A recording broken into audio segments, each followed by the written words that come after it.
partir do 28. Vamos fazer a leitura. Da mesma maneira também o Espírito nos ajuda em nossas fraquezas, porque não sabemos orar como convém, mas o Espírito intercede por nós com gemidos inexprimíveis. E aquele que sonda os corações sabe qual é a mente do Espírito, porque intercede pelos santos de acordo com a vontade de Deus. Sabemos que todas as coisas cooperam para o bem daqueles que amam a Deus, daqueles que são chamados segundo o seu propósito. Pois aqueles que Deus de antemão conheceu, Ele também predestinou para serem conformes à imagem de seu Filho, a fim de que Ele seja o primogênito entre muitos irmãos. E aos que predestinou, a esses também chamou, e aos que chamou, a esses também justificou, e aos que justificou, a esses também glorificou. Amém? Vamos orar? Senhor, nós estamos diante da Tua palavra, Senhor, a Tua santa e bendita palavra. Nós precisamos, Senhor, do Teu Espírito Santo, Deus. Assim como nós acabamos de ler, que precisamos do Teu Espírito Santo para orar, precisamos da iluminação também do Teu Espírito Santo para entender, Senhor, as riquezas do Teu Evangelho. A grandeza da mensagem do Teu Evangelho, Senhor. E nós te pedimos, nos ilumina, Senhor. Aquece o nosso coração, Deus, com a Tua palavra. Ilumina a nossa mente para que nós possamos entender um pouco, Senhor, a respeito da Tua salvação. Em nome de Jesus. Amém. Amém. Amém?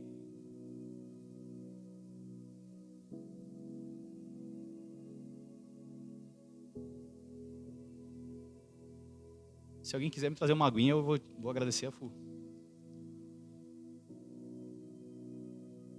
Tenho certeza que alguém aqui, ou talvez muitas pessoas já postaram esse versículo no Facebook, Romanos 8, 28. Todas as coisas cooperam para o bem daqueles que amam a Deus. Totalmente fora de contexto, inclusive. Mas não tem problema, isso é normal. É normal. Quando a gente começa a ler a palavra de Deus, a gente tem apenas fragmentos, pedacinhos da palavra que a gente vai guardando. Eu gosto de dizer que a revelação da salvação é como um quebra-cabeça que nós abrimos a caixa, espalhamos as peças, né, sobre a mesa, espalhamos as peças ali no chão como uma criança que brinca. E aos poucos, na caminhada cristã, nós vamos juntando peça por peça, e ao juntarmos essas peças, nós começamos a vislumbrar quem é Deus, como acontece a salvação e como nós estamos inseridos nesse propósito de Deus na salvação. Então, não tem problema, tá? Todas as coisas cooperam para o bem daqueles que amam a Deus. Isso é uma verdade bíblica.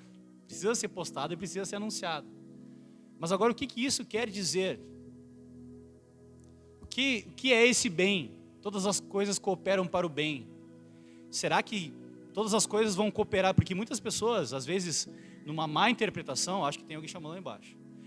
Às vezes, numa má interpretação, acham que todas as coisas cooperam para o bem, é que a pessoa vai ser super bem sucedida nessa vida, por ela acreditar em Deus.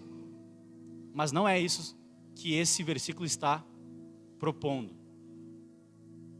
Para a gente poder entender com clareza, eu sempre gosto de pregar livros inteiros, de ler livros inteiros da Bíblia, para entender tudo o que está se passando a respeito daquele livro.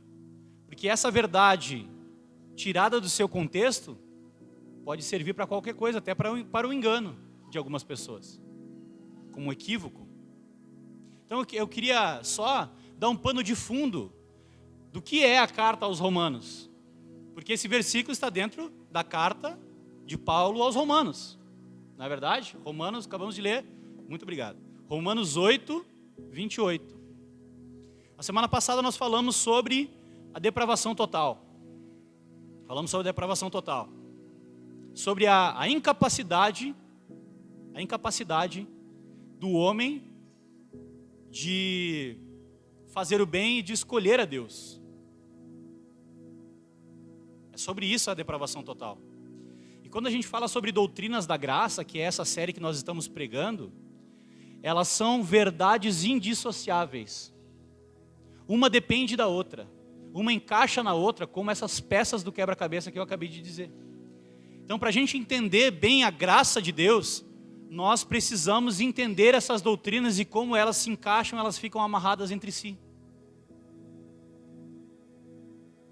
Então, a carta aos Romanos é Paulo enviando uma carta para os romanos. Olha que legal, né? Carta aos Romanos. Paulo enviando uma carta aos Romanos. Para quê?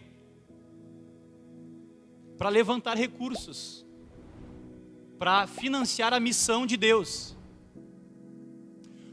Na cabeça de um judeu, quando a gente estudou, antes dessa série, antes de Jonas, a gente estudou uma série sobre a Grande Comissão.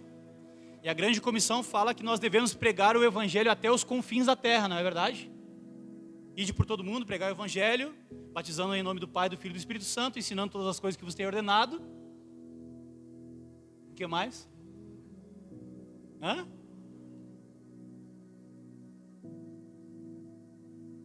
Oi?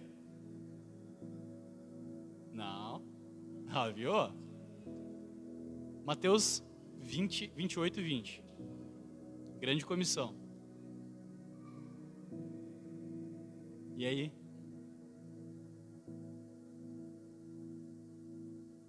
Vamos abrir lá então.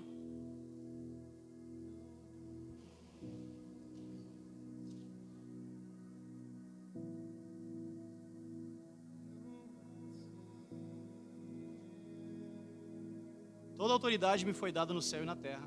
Portanto, vão e façam discípulos de todas as nações, batizando-os em nome do Pai, do Filho e do Espírito Santo, ensinando todas as coisas que vos tenho ordenado a vocês. E eis que estou com vocês até o fim dos tempos. Ou seja, nós devemos pregar até os confins da terra. Essa é a ideia. Então Paulo, quando ele manda essa carta para os romanos, ele está levantando recursos missionários para ir até os confins da terra. Então, começa, né, ali, na Palestina, carta aos romanos, já estamos no meio do caminho. Na cabeça de um judeu, os confins da terra, a América não tinha sido descoberta ainda, tá? Então, onde é que eram os confins da terra? Era a ponta da Europa, Portugal era os confins da terra. Naquele mundo, na cabeça das pessoas daquela época. Vocês lembram que em Jonas fugiu para Tarsis? Tarsis era nos confins da terra, era na ponta, lá na Espanha. E Paulo, quando ele escreve essa carta, ele está juntando fundos para ir pregar até a Espanha. Ele está em obediência a Deus, levantando recursos para isso. Vamos voltar então para Romanos. É só para relembrar.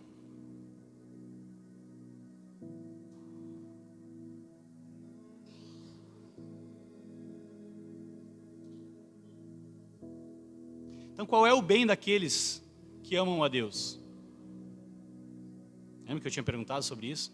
De que bem é esse que ele está falando? Então, a carta aos Romanos, agora lembrei o que eu ia falar. A carta aos Romanos, Paulo está apresentando o evangelho que ele ia pregar nos confins da terra. Ele está fazendo um tratado sobre a salvação, como ele explicaria a salvação para os gentios. É disso que ele está falando. Como ele ia explicar a salvação para os gentios. Então nós vemos no capítulo 1, e capítulo 2 e capítulo 3, Paulo fala exatamente sobre a depravação total. Que os homens abandonaram a Deus, viraram as costas para Deus. Romanos capítulo 3 ele fala, não há um justo sequer, não há quem busque a Deus, todos se perderam. Romanos capítulo 3. Romanos capítulo 5 ele fala sobre Jesus e sobre o seu sacrifício. Ele fala que por Adão entrou o pecado, por meio de um homem entrou a morte, por meio de um homem veio a salvação. Por meio de Jesus, única e exclusivamente. Então o bem daqueles que amam a Deus não é comprar um cruze. Eu fiquei com o cruze na cabeça. Não é ter um apartamento, cobertura. Esse não é o bem daqueles que amam a Deus. Porque não adianta nada ganhar o mundo inteiro e perder a sua alma. Isso não é bem. Isso é mal. Ter uma vida próspera aqui. E eu não estou dizendo que Deus não pode prosperar os irmãos. Não é isso que eu estou dizendo. Eu estou dizendo que não é só esse bem. Não é esse bem que Paulo estava se referindo aqui. Paulo estava fazendo um tratado sobre salvação. Eu queria fazer uma pergunta, eu gostaria que você levantasse a mão para responder, tá? Quem aqui tem mais de 5 anos de igreja? Quem aqui tem mais de 10 anos de igreja? 10 anos de igreja. Até aí tá bom. E quantas vezes vocês ouviram uma pregação com clareza sobre esses termos que a gente leu aqui em Romanos 8:30? E aos que predestinou, a esses também chamou, e aos que chamou, a esses também justificou, e aos que justificou, a esses glorificou. Quantas pregações vocês ouviram sobre isso nesses 10 anos ou mais de igreja? Muitos de nós, nenhuma. Nenhuma. Sabe por que isso? Porque muitas vezes nas igrejas também se prega mensagens fragmentadas. Não se prega a Bíblia toda. Se prega partes convenientes da Bíblia. Pastores escolhem partes bonitas, que emocionam, que tocam no seu coraçãozinho, que deixam você emocionado, que fazem você feliz. E às vezes coisas importantes passam desapercebidas. Eu queria tomar liberdade aqui, eu não gosto muito de falar de mim, mas eu queria falar uma coisa para vocês. Vocês sabem qual é o meu sonho? Meu sonho é chegar no final da minha vida, pastoreando uma igreja, e uma igreja na qual eu preguei a Bíblia inteira. A Bíblia toda. De Gênesis a Apocalipse. Esse é o meu sonho. No meu enterro, algum irmão se levantar. Esse pastor foi fiel até o fim. E ele pregou, versículo por versículo, pregou a Bíblia inteira, enquanto ele foi pastor dessa igreja. Esse é o meu sonho. A mensagem de Deus, ela é integral, ela é completa. Ela não é só fragmentos.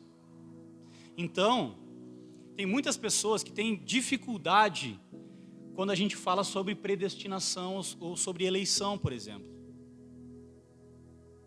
O que é isso? O que é isso? Predestinação, eleição. Às vezes passou 10 anos na igreja e nunca ouviu sobre isso. 15 anos, 20 anos. Eu passei 18 anos da minha vida na igreja e nunca ouvi sobre isso. Mas quando eu comecei a entender essas coisas, eu comecei a ter um relacionamento muito mais profundo com Deus. Por quê? Porque não adianta. Talvez na sua cabeça tenha uma salada de fruta de versículos. Todas as peças espalhadas. E nosso papel como pastores é começar a conectar essas pecinhas. A pessoa ela precisa chegar aqui e precisa entender. Meu amigo Diego está aqui, ó. A gente estudou no colégio junto. Ele veio aqui a primeira vez semana passada. E qual foi a mensagem que eu mandei para ti? Tu entendeu a mensagem? Tu entendeu o que foi pregado nesse dia? Ele falou, eu entendi. Inclusive citou um negócio que foi pregado naquele dia. Ó, então, cumprimos a missão. A pessoa veio aqui e não saiu boiando, e não saiu sabendo nada sobre Deus, sobre salvação e sobre nada. Cumprimos nosso papel como igreja. Anunciamos o Evangelho. Amém. Glória a Deus. Louvado seja o nome do nosso Deus. Mas agora, quantas vezes você entrou na igreja, ouviu uma mensagem e ficou pensando assim, ó, o que esse pastor tentou falar hoje nessa noite?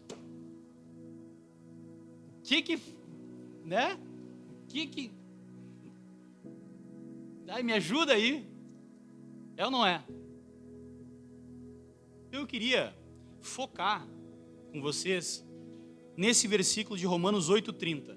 Não no 8:28 que todo mundo conhece, mas no 8:30 que poucas pessoas ouviram pregação sobre esse versículo. E eu queria, de maneira simples, explicar o plano de salvação na perspectiva bíblica de Paulo e depois de Jesus, nós vamos ver também como a salvação se desenvolve, como ela começa. Então vamos novamente para o versículo 30. Desculpa, 29, para melhorar. Pois aqueles que Deus de antemão conheceu, Ele também predestinou para serem conformes à imagem de seu Filho, a fim de que ele seja o primogênito entre muitos irmãos. A gente acabou de cantar. Prestem atenção nas letras que a gente canta no culto, porque a música conversa com a palavra. O Pai me adotou, eu era órfão e hoje sou filho. Nós somos feitos filhos de Deus. Nós acabamos de cantar isso. E hoje nós vamos aprender como é que isso aconteceu. E aos que predestinou, a esses também chamou. E aos que chamou, a esses também justificou. E aos que justificou, a esses também glorificou. Essa é a perspectiva de Paulo sobre a salvação. E eu queria focar nessas 4 palavras. Nessas 4 palavras. Predestinou, chamou, justificou e glorificou. Se vocês saírem daqui hoje, entendendo essas 4 palavras, como elas se encaixam e como elas fecham bem direitinho, como isso acontece na sua e na minha vida, show de bola. Show de bola.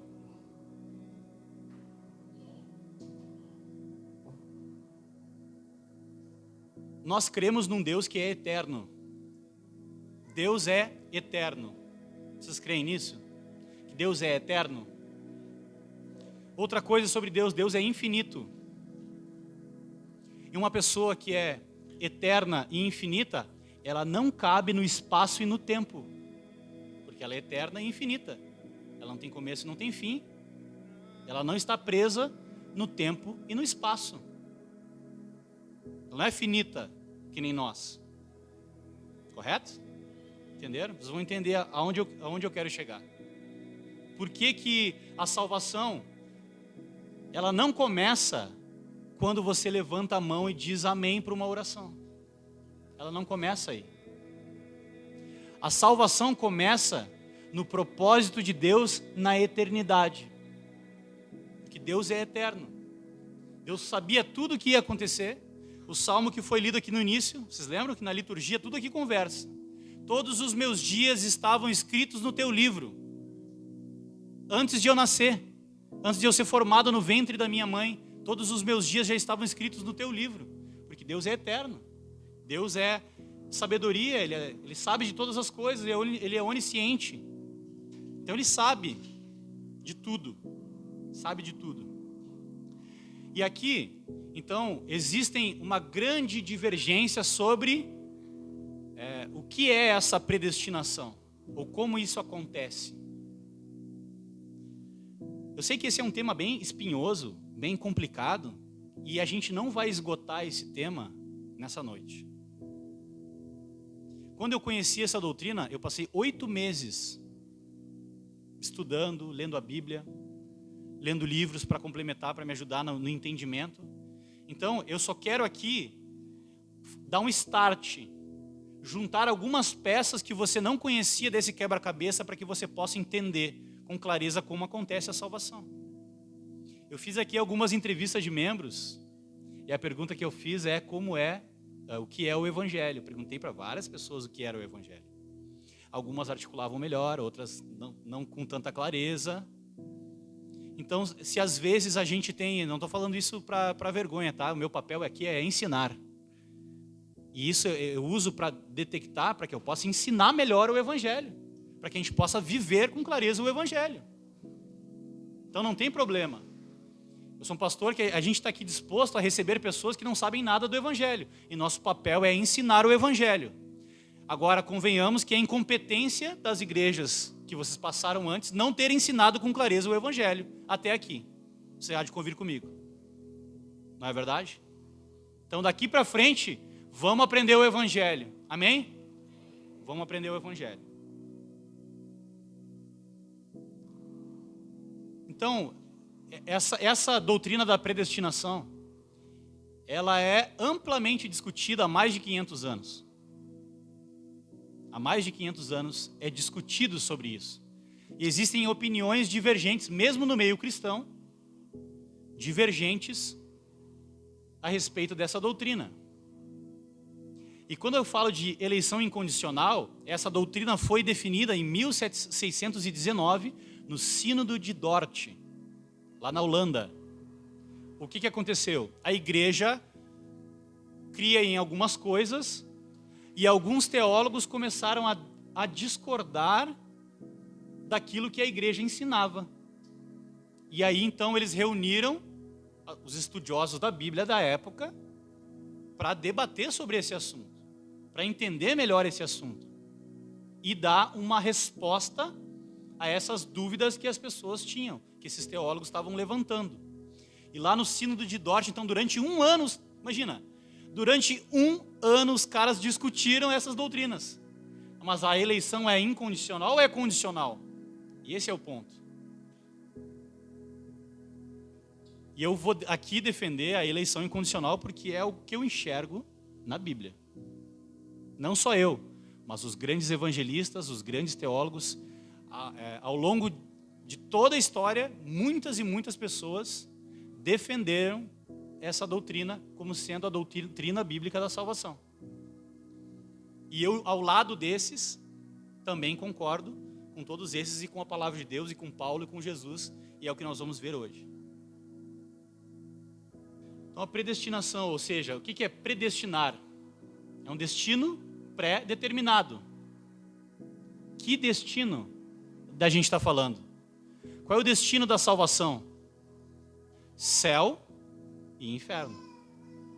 Céu e inferno, a gente está falando disso. De céu e de inferno. Então o que aconteceu? A gente...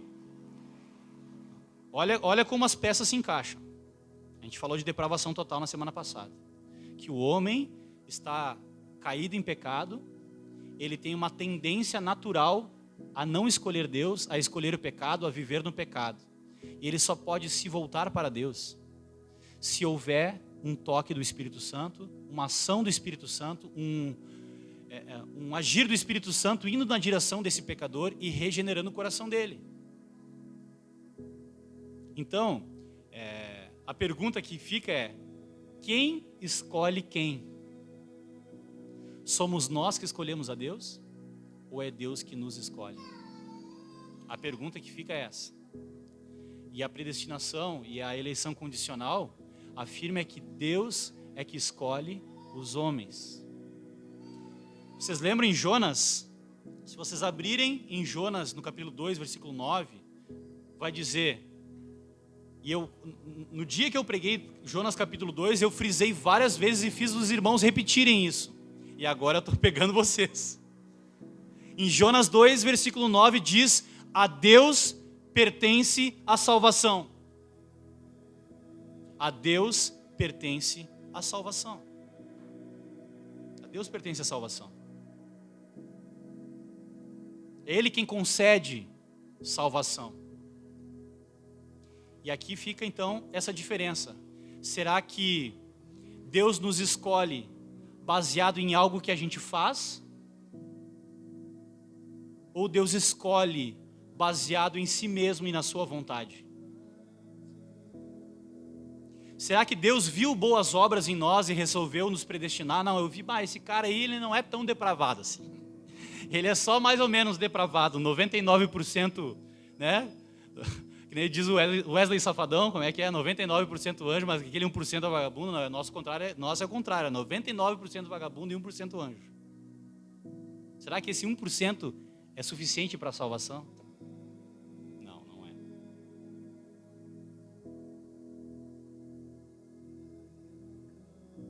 Então Deus escolhe as pessoas, não baseado nas obras, na boa obra, não, esse cara é bonzinho. Eu vou salvar ele, eu vou predestinar ele para o céu, eu vou determinar o destino dele para o céu porque ele é bonzinho. Ele não é tão depravado assim. Mas a gente leu em vários versículos, lá Romanos capítulo 3, que não há um justo sequer. Todos pecaram e estão destituídos da glória de Deus. E se Deus nos predestinasse a partir das nossas boas obras, o mérito da salvação seria nosso. Olha, se eu não for tão ruim daqui para frente, é capaz de Deus me salvar. Então eu vou merecer essa salvação, é uma recompensa. Logo, se é uma recompensa, já não é mais pela graça. Se é um favor merecido, eu mereci porque eu me comportei, porque eu não pequei tanto quanto os outros, já não é pela graça, porque a graça é favor e merecido. Então olha como as coisas se encaixam. Vocês estão vendo que as coisas se encaixam? Essa doutrina, irmãos, essa doutrina fala da graça e da misericórdia do nosso Deus. Que Deus escolhe pecadores, pessoas más, assim como eu e você, e concede salvação para essas pessoas. É sobre isso. Parece um textão de Facebook, né? É sobre isso. Foi mal, foi mal. É sobre isso. É sobre a graça de Deus. É sobre a misericórdia de Deus.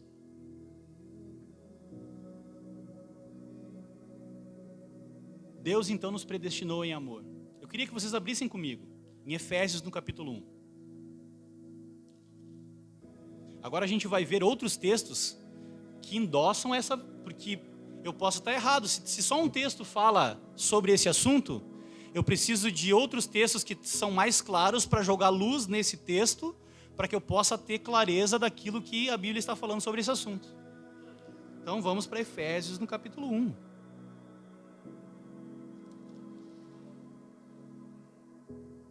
Olha só. Efésios 1 a partir do 3, tá? Olha como Paulo começa falando a respeito disso. Ele começa agradecendo, começa louvando a Deus por causa da eleição. Bendito seja Deus e Pai de nosso Senhor Jesus Cristo, que nos abençoou com todas as bênçãos espirituais nas regiões celestes em Cristo.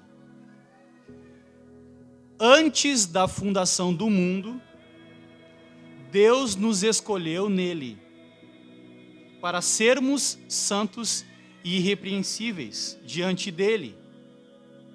Em amor nos predestinou para ele, para sermos adotados como seus filhos, por meio de Jesus Cristo, segundo o propósito da sua vontade,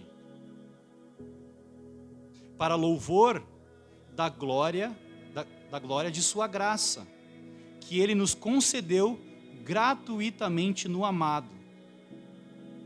Até aí. Está começando a ficar claro, né? Esse texto traz mais clareza a respeito do porquê que Deus nos predestinou. Ele nos predestinou em amor. Graciosamente, gratuitamente. Nós não precisamos fazer nada para ser salvos. Mas nós precisamos sim fazer algo a partir do conhecimento e do chamado que Deus nos faz. Porque se eu falar que você não precisa fazer nada, aí eu estou barateando a graça de Deus. Não, Deus exige uma resposta. Deus exige uma resposta.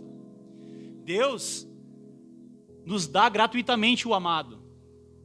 E aqueles que creem no amado vivem de acordo com a sua fé. Então, aí já cai por terra aquele pensamento, porque quando a gente fala de predestinação, que Deus determina a salvação de algumas pessoas, a primeira coisa que vem na cabeça é assim, então posso viajar, então posso chutar o balde que Deus vai me salvar no final. Passando a linha de chegada, eu estou salvo. Aí já mostra que tu não crê em Deus, porque tu não vive de acordo com aquilo que Deus deseja de ti. Tu já está mostrando que tu não é um predestinado. Já fica claro. Vamos prosseguindo em Efésios. Efésios, no capítulo 2, ele vai continuar falando sobre o mesmo tema. Efésios 2, a partir do 1. Olha o que ele fala. Ele lhes deu vida quando vocês estavam mortos em suas transgressões e pecados, nos quais vocês andaram noutro tempo, segundo o curso deste mundo, segundo o príncipe da potestade do ar, do espírito que agora, olha só, do espírito que atua agora nos filhos da desobediência. Quem são os eleitos? Os obedientes. Aqueles que buscam obedecer ao Pai que gratuitamente nos predestinou no amado. Como é que eu sei se uma pessoa é? Daí, no final dessa pregação, alguém vai chegar para mim e falar assim, pastor, será que eu sou eleito? Não sei. Eu não sei. Mostra com a tua vida. A tua vida vai mostrar. A tua vida vai mostrar. Vamos em frente. E falando ainda sobre escolha, sobre eleição. Como é que acontece a salvação? Nós ouvimos a mensagem do Evangelho e respondemos a essa mensagem. Jesus falou: as minhas ovelhas ouvem a minha voz e me seguem. Ou seja, experimenta assim, indo por aqui, subindo, pega João Pessoa, sobe a Oscar Pereira e vai ali no cemitério ali. E prega o evangelho ali e vê quem é que vai responder e quem é que vai seguir Jesus ali, estando mortos. Morto escolhe alguma coisa? Mas a palavra não está falando que nós estávamos mortos em delitos e pecados?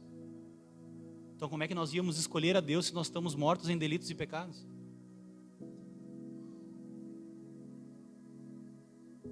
O Walking Dead é só na TV, né?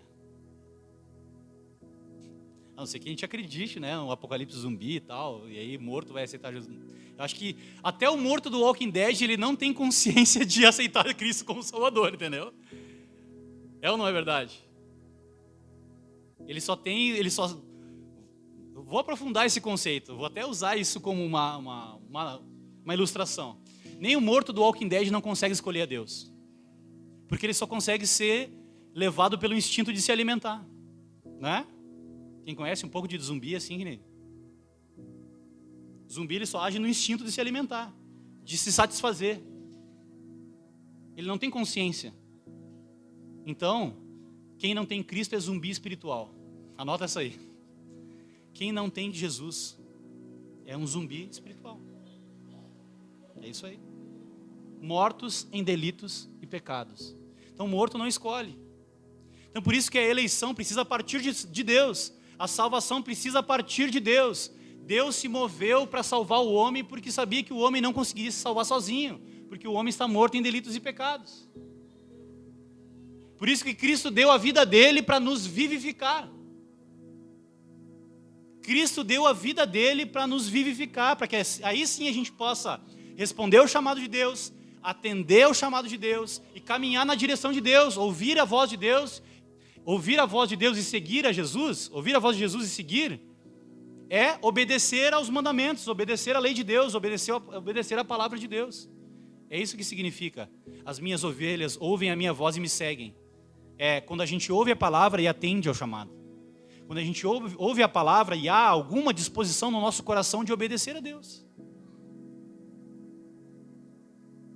Então é muito possível que pessoas vão vir aqui, vão escutar o evangelho e vão continuar mortas. Não foram vivificadas, continuam mortas. Mas Deus vivifica alguns. E aqui eu queria tentar pregar todas essas doutrinas sem citar João Calvino, mas eu vou ter que citar. João Calvino falava o seguinte: Deus não manda ninguém para o inferno, Ele apenas tira alguns de lá. Era isso que Calvino falava a respeito dessa doutrina. Deus não mata ninguém. As pessoas já estão mortas. As pessoas já estão lá no inferno. Elas só não chegaram lá ainda, mas já estão caminhando. Agora o Ismael ele vai se ligar aqui, ó. Lá no Cavaleiros do Zodíaco, naquele episódio que as pessoas estão assim andando para cair no mundo dos mortos de fato lá. Quem é que assistiu o Cavaleiros do Zodíaco? Não sei se é uma analogia válida isso aí. Na minha cabeça isso faz sentido, entendeu? As pessoas já estão mortas, estão caminhando para uma morte eterna. Estão mortas e caminhando daí para uma morte eterna. Que desgraça, né? Mortos caminhando para uma morte eterna. Gore, né? Bem trecheira assim. Vamos em frente, olha só. Mas Deus, Efésios 2:4. Mas Deus, sendo rico em misericórdia, por causa do grande amor com que nos amou, e estando nós mortos em nossas transgressões, nos deu vida juntamente com Cristo. Pela graça vocês são salvos, e juntamente com Ele nos ressuscitou, e com Ele nos fez assentar nas regiões celestes. Você está sentado nas regiões celestes agora? Não, né? Está sentado aqui. Mas espiritualmente, se você é um eleito, você já está sentado no futuro. É por isso que lá em Romanos 8, já diz: e aqueles que predestinou, a esses também chamou, aos que chamou, justificou e já glorificou. Já é futuro. Já glorificou. Para Deus, os seus eleitos já estão na eternidade com Ele. É só questão de tempo. Assim como quem está no pecado, está sem Cristo, está morto, caminhando para a morte, os cristãos estão vivos, caminhando para a vida eterna. É isso que a Bíblia ensina. É sobre isso essa doutrina. É sobre nós sermos vivificados na morte e na ressurreição de Cristo. O mesmo Espírito que ressuscitou Jesus habita dentro dos eleitos. Habita dentro de você. Olha que doutrina maravilhosa. Olha quanto tempo você passou sentado dentro de um banco de igreja sem conhecer a gloriosa graça de Deus.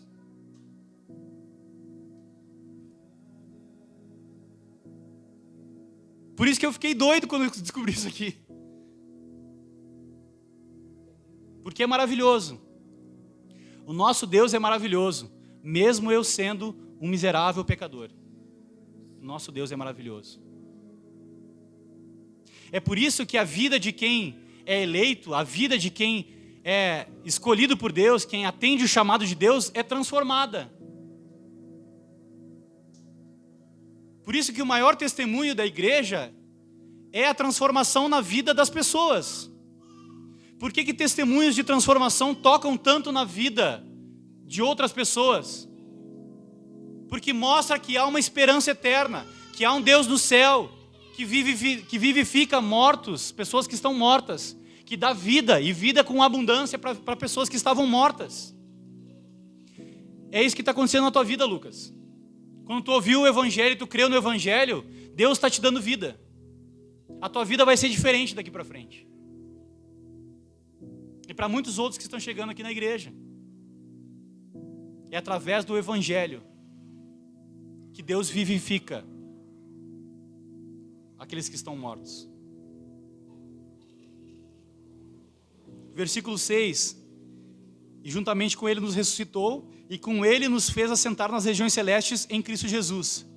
Deus fez isso para mostrar nos tempos vindouros a suprema riqueza da sua graça, em bondade para conosco em Cristo Jesus. Esse é um dos versículos mais importantes da Bíblia, Efésios 2:8.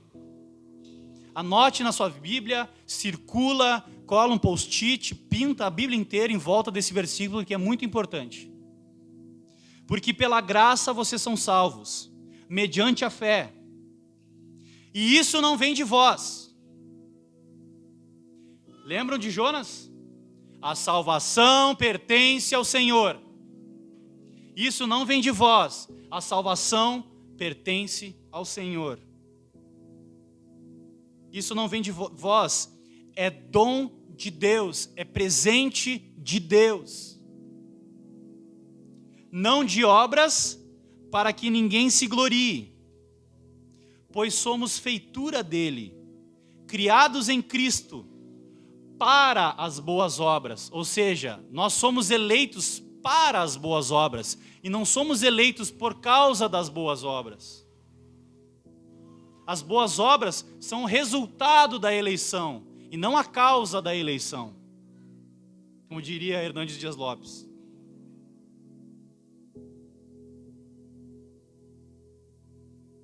Criados em Cristo para as boas obras, as quais Deus de antemão, ou seja, antes dos tempos, preparou para que nós andássemos nelas.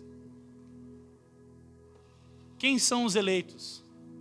Aqueles que estão sendo santificados, aqueles que estão sendo vivificados dia a dia, aqueles que estão caminhando e praticando boas obras.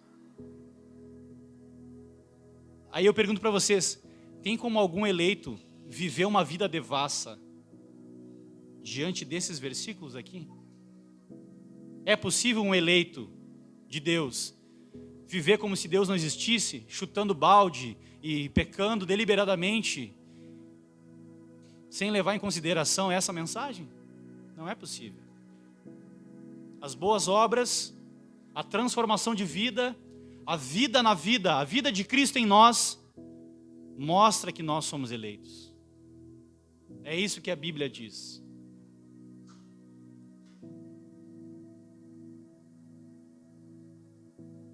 Vamos ver o que Jesus fala sobre sobre escolha, sobre eleição, abra comigo em João, no capítulo 15.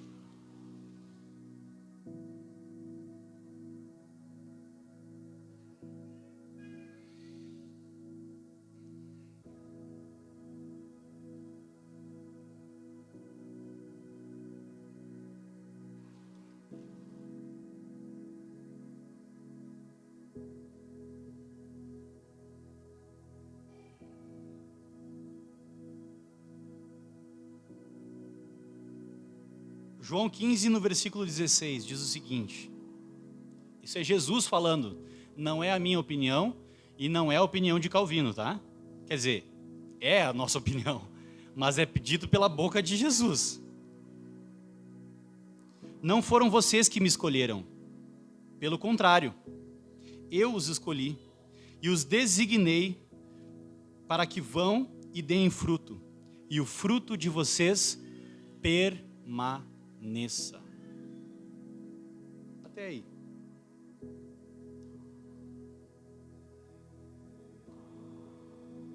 Jesus também está dizendo que escolheu você. Como que um cristão, quando ouve que Deus nos escolheu, se revolta contra Deus e fala assim, não, eu tenho o meu livre-arbítrio. O que vale é a minha palavra, não a de Deus. O que vale é a minha escolha no final da história, e não a de Deus. Eu é que posso escolher a Deus ou não. Não. No frigir dos ovos, a verdade, isso é o que você pensa a respeito da salvação. É como você interpreta a realidade em que você vive. É uma mente pecadora e finita que pensa dessa maneira. Vamos voltar agora para Romanos 8, 30 novamente, para a gente agora amarrar tudo direitinho.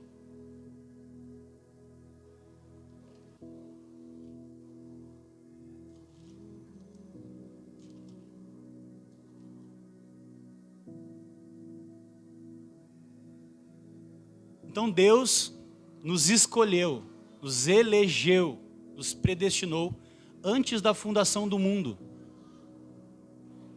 Antes da fundação do mundo.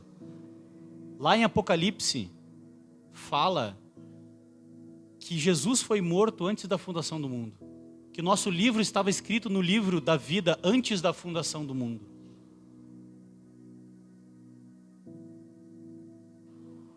Ou seja, a salvação e o propósito de Deus vai de eternidade a eternidade. Só que porque nós estamos presos no tempo e no espaço, nós só conseguimos compreender a nossa vida nos anos que nós estamos vivos aqui. Mas esse é o processo de salvação de todos os cristãos, em todos os tempos, em todas as eras, porque Deus é eterno. Então olha só, então Deus escolhe antes da fundação do mundo. A decisão de Deus, voluntária, não está presa no tempo e no espaço. Ele decidiu. Agora, como que essa salvação se manifesta? Aos que predestinou, Romanos 8,30, vamos voltar para a Bíblia. Romanos 8,30. Aos que predestinou, a esses também chamou. Uma outra objeção a respeito dessa doutrina é, se Deus predestina as pessoas, então não precisa nem falar de Jesus, as pessoas vêm automático. Deus predestina, a pessoa... Não é? Para que evangelizar se está predestinado?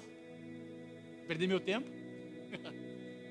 É que o meio pelo qual as pessoas são salvas, Deus também predestinou o meio de salvação. E o meio de salvação é a pregação do Evangelho. Então o nosso papel é pregar o Evangelho. A gente não tem controle da salvação de ninguém. Outra coisa sobre liturgia que eu vou ensinar para vocês. Por que eu leio a Bíblia? Vocês já viram que eu faço sempre da mesma maneira? Eu leio o texto bíblico e eu oro pedindo ao Espírito Santo para nos iluminar. Porque uma pregação sem o Espírito Santo não tem efeito algum. Porque quem opera a transformação e a salvação nos corações é o Espírito Santo a partir da pregação do Evangelho. Então a minha parte é pregar o Evangelho, contando com a graça de Deus e com o poder do Espírito Santo para convencer as pessoas do pecado, da justiça e do juízo. É isso que acontece. Então olha quanta coisa. Olha como a gente desenha a liturgia. A gente só tem cara de bobo, mas a gente pensa nas coisas. Então o salmo que nós lemos no início falava a respeito de predestinação. As músicas que nós cantamos, o Pai me adotou, teu amor me comprou. Sim, letra, nem me lembro mais. Me encontrou. Aquilo que a gente cantou, o fato de nós pregarmos o Evangelho, orando para que o Espírito Santo converta os corações, faz parte da liturgia. O Charles Spurgeon, grande pregador. Por que Charles Spurgeon era um grande pregador? Ele tinha de fato talento, tinha uma boa oratória, mas debaixo da igreja em que Charles Spurgeon pregava, tinham 150 irmãos intercedendo para que Deus operasse poderosamente naquele culto.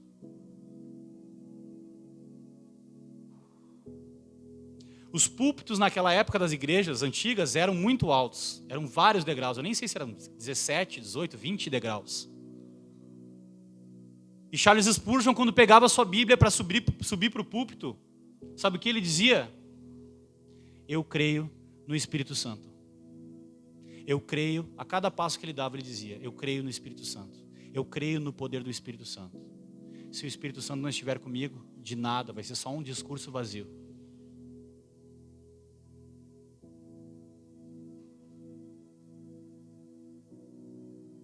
Entendemos predestinação. Deus escolhe pessoas. Deus escolhe pessoas. Se a gente virar uma página e olhar no versículo 9, no capítulo 9, o capítulo 9 de Romanos, então, é devastador para essa doutrina. Porque ele fala que Deus amou a Jacó e detestou a Esaú. Que antes deles nascerem ou de fazerem qualquer coisa boa ou ruim, Deus já tinha escolhido a Jacó para que o seu propósito na eleição ficasse firme. Então Deus usa da sua misericórdia e da sua bondade para a salvação dos pecadores. Deus escolhe. Mas Deus também chama. Então, aos que predestinou, a esses também chamou. Quando você veio na igreja e o evangelho foi pregado, algo aconteceu no seu coração. Você sentiu um chamado de Deus. Deus está me chamando. Eu senti um chamado de Deus uma vez. E não foi numa igreja. Não foi numa igreja. Quem dera tivesse sido. Eu já conhecia a palavra. Já conhecia a Bíblia. E eu estava afundado na droga. Estava afundado na cocaína. E num dia que eu tinha virado à noite cheirando cocaína com os meus amigos, eu estava revirando lixo para encontrar mais um papelote de cocaína para eu poder lamber e sentir mais alguma sensação de satisfação a respeito disso. Buscando. E um dia, naquela manhã, eu me olhei no espelho e uma voz me chamou no coração e falou assim, eu não te criei para isso. Eu não te criei para isso. Tu está morto, caminhando para a morte. Me deixa te dar a vida eterna. A partir desse dia, a minha vida começou a mudar.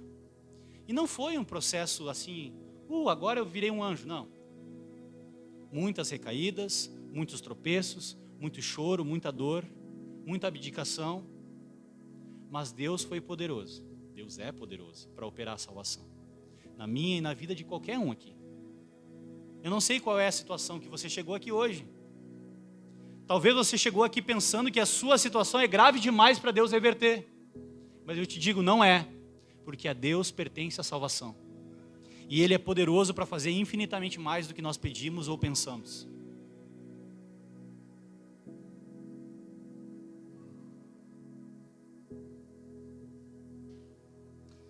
Aos que predestinou, a esses também chamou. Se você está aqui hoje, ouvindo essa mensagem, você veio até a igreja, é porque alguém te chamou. É porque Deus te trouxe até aqui. Pessoas vêm de longe para cá. Sapucaia, São Leopoldo, Tramandaí. Por que essas pessoas saem das suas casas todo domingo para vir à igreja? Porque todo domingo elas ouvem a voz de Deus chamando elas para estar junto com o povo de Deus. Por quê? Porque vocês são eleitos. Vocês fazem parte da minha igreja pela qual eu derramei o meu sangue. É por isso que nós saímos da nossa casa.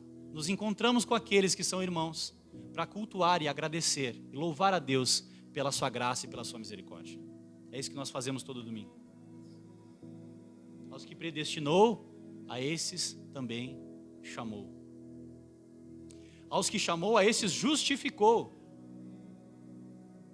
Deus nos chamou para perto dele.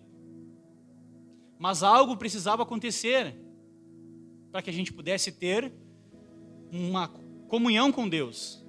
Porque Deus não se relaciona com o pecado. Deus é santo. Deus é santo. E aqui está mais um pilar da fé reformada, ou da fé bíblica, que é a justificação pela fé. Nós depositamos a nossa fé no sacrifício de Jesus.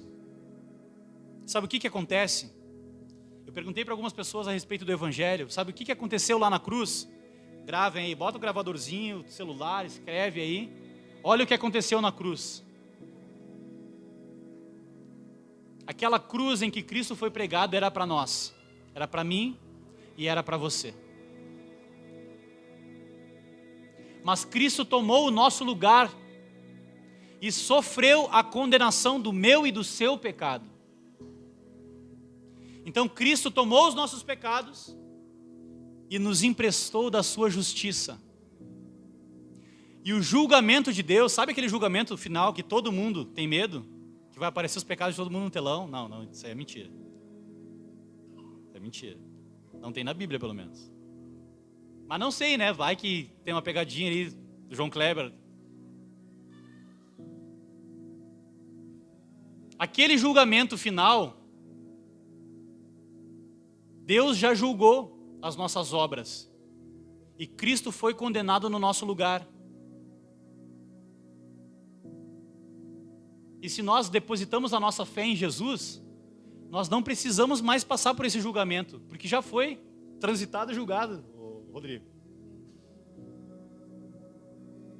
Em primeira e segunda instância. E tem algo interessante aí. Nós não podemos mais ser condenados por aquilo que Deus já julgou da nossa vida em Cristo. Então nós somos absolvidos, justificados. Nós recebemos o perdão dos nossos pecados. Vocês lembram do quebra-cabeça? Essa doutrina da justificação pela fé já puxa uma outra doutrina. Se Deus perdoou todos os nossos pecados e castigou todos os nossos pecados em Jesus, e nós cremos em Jesus, como é que eu vou perder a salvação? Como é que Deus vai me acusar dos pecados que Ele já castigou em Jesus? Não faz sentido. Eu já estou absolvido. Eu estou absolvido. Cristo já levou sobre si todos os pecados. O meu julgamento já aconteceu. Cristo foi condenado no meu lugar. E olha como Deus é justo. Deus não simplesmente retirou a nossa condenação. Vou te perdoar e tá tudo certo. Não, Deus é justo. Para Deus provar que Ele é justo, para mostrar que Ele é justo, uma condenação precisava acontecer. E foi o que aconteceu lá na cruz. A nossa condenação aconteceu na cruz. Mas não fomos nós que fomos crucificados. Foi o nosso irmão mais velho que morreu no nosso lugar. Ele já pagou todos os meus e os seus pecados.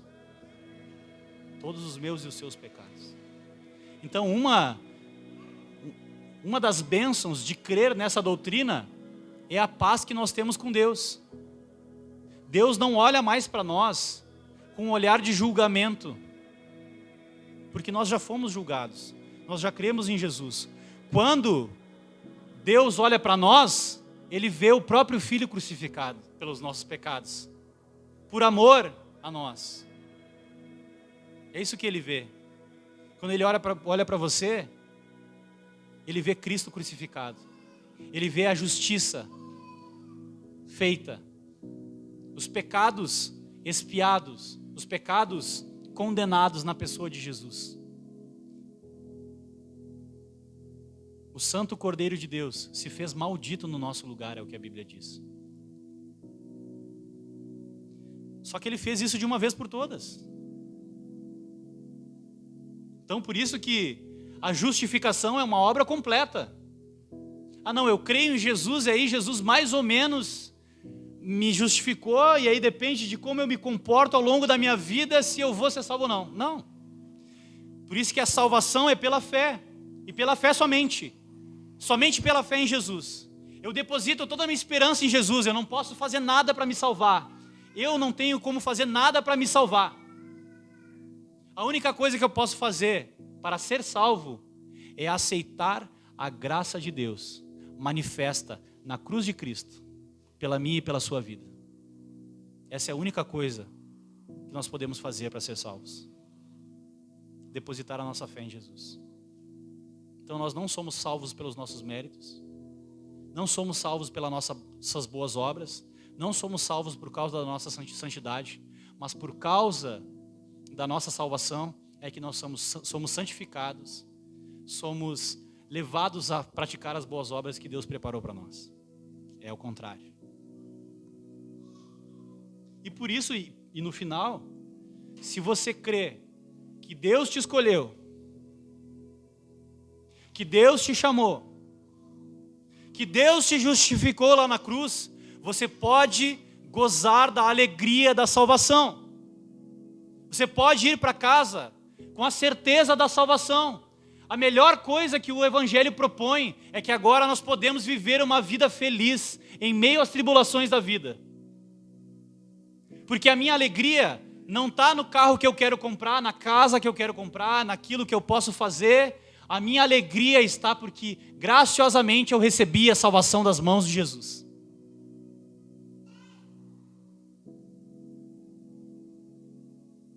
Aos que predestinou, a esses também chamou. Aos que chamou, a esses justificou.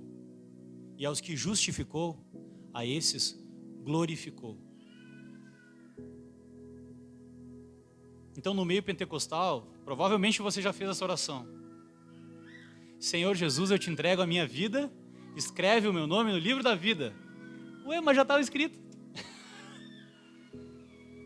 Já estava escrito. O que aconteceu é que você descobriu que Deus foi gracioso e escreveu o teu nome no livro da vida antes da fundação do mundo. Ele te chamou pelo Evangelho. Ele te justificou e já te glorificou.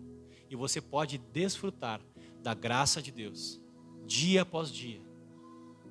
A gente ainda vai falar sobre essa doutrina que é a perseverança dos santos. Que a mesma graça que nos salva, ela nos faz perseverar até o fim. Mas isso é só spoiler dos próximos pontos.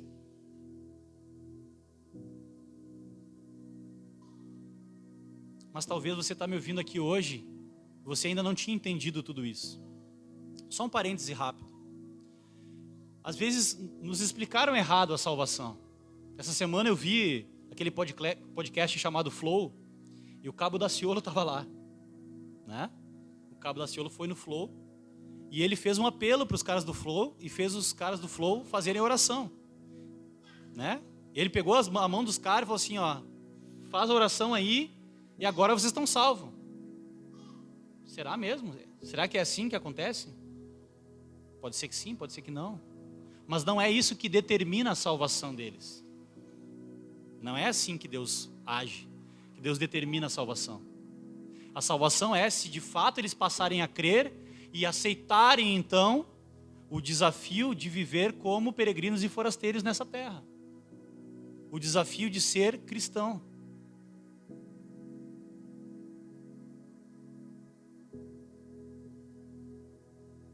Talvez você já fez essa oração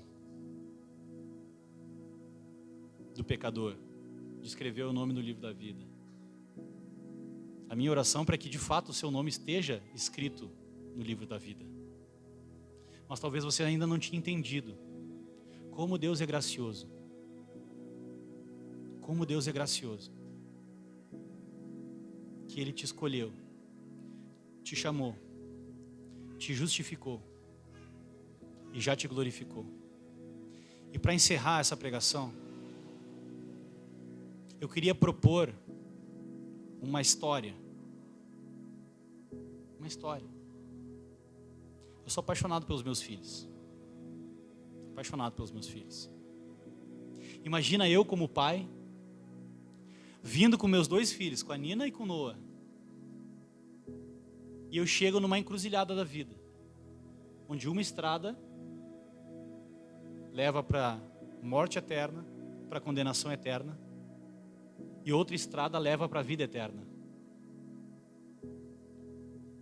E aí eu simplesmente deixo os meus 2 filhos decidirem, mesmo sem ter pleno discernimento, sem ter condições de escolher, eu deixo eles escolherem, sabendo que eles são pecadores, sabendo que o coração deles está inclinado para o mal. Isso é amor? Isso é que é amor?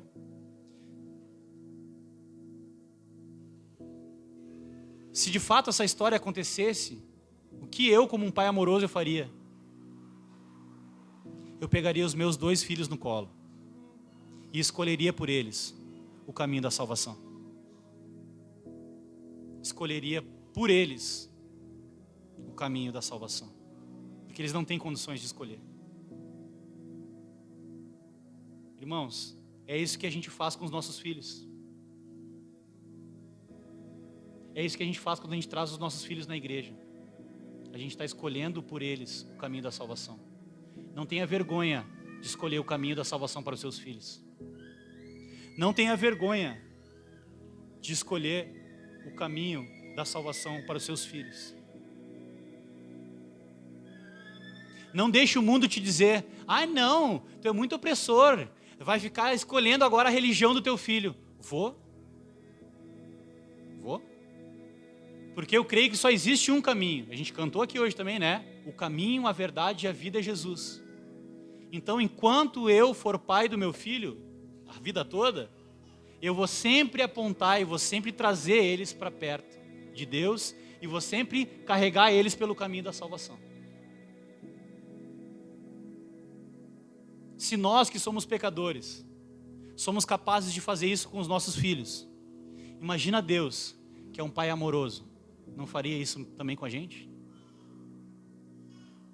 Essa história ilustra o que é a predestinação. É Deus escolhendo a salvação por nós.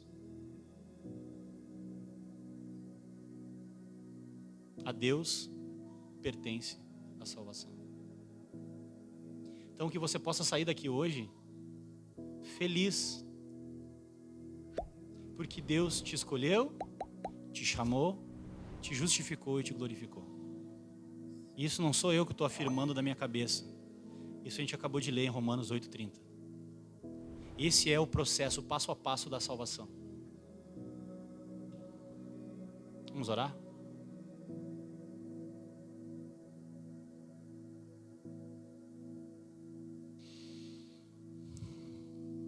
Senhor nosso Deus e nosso Pai, obrigado porque Tu nos escolheu. Obrigado porque Tu nos chamou, Senhor, através da mensagem do Teu Evangelho, Senhor. Obrigado, Senhor, porque Tu quebrou a resistência do nosso coração. Porque nós voluntariamente não escolheríamos a Ti, Senhor. Mas Tu nos atraiu, Senhor, com a Tua mensagem. Tu nos amou primeiro, é o que a Tua palavra fala. Hoje nós te amamos porque Tu nos amou primeiro. Obrigado pelo Teu amor. Obrigado pela Tua eleição. Obrigado pela Tua escolha, Senhor. Obrigado porque Tu me escolheu, Senhor. Obrigado porque Tu escolheu a cada um aqui, Senhor. Que nós possamos sair daqui, Senhor, com a nossa mente renovada, com a nossa mente transformada, Senhor. Que nós possamos sair, Senhor, daqui felizes por causa da Tua graça e da Tua misericórdia. Louvando o Teu nome por causa da Tua graça e da Tua misericórdia. Tu és bom, Tu és um Deus bondoso e misericordioso, Senhor. Obrigado pela tua misericórdia e pela tua graça. Em nome de Jesus. Amém. Amém. Amém?